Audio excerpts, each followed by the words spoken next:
আপ্যায়ন দত্ত বইয়ের আমরা page number 17 voice change present indefinite tense or simple present টেন্সে দেখে নেব কিভাবে করতে হয় এক্সারসাইজগুলো। তো আমরা 1 নম্বর এক্সারসাইজ করে দেওয়া আছে, কোশ্চেন নাম্বার 2 নম্বরটা আমরা দেখে নেব। The boy watches a cartoon. তাহলে এখানে দ্য বয়টা হচ্ছে সাবজেক্ট, ওয়াচেসটা হচ্ছে ভার্ব, আর এই কার্টুনটা হচ্ছে অবজেক্ট। তাহলে আমাদের প্রথম কাজ হচ্ছে অবজেক্টকে সাবজেক্ট করে নেওয়া। তাহলে এ কার্টুন আমরা প্রথমে লিখে দিলাম, এ কার্টুন, এটা যেহেতু অবজেক্টটা সাবজেক্ট করে নিলাম। এবার ওয়াচেসটা প্রেজেন্টে আছে, তাহলে প্রেজেন্টে থাকলে আমাদের অ্যামিজার যে কোনো একটা বসাতে হয়। তাহলে এ কার্টুন, সেহেতু আমরা এখানে ইজ বসাবো।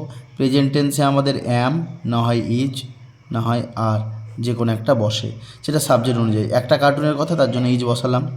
এবার আমরা জানি ভার্বের তারপরে কত নম্বর ফর্ম বসে, ভার্বের 3 নম্বর ফর্ম বসে ভয়েসে সব সময়। তাহলে ওয়াচের 3 নম্বর ফর্ম হচ্ছে ওয়াচড, এবং তারপরে একটা আমাদের প্রিপোজিশন হিসাবে বাই বসাতে হয়, বাই বসিয়ে দিলাম।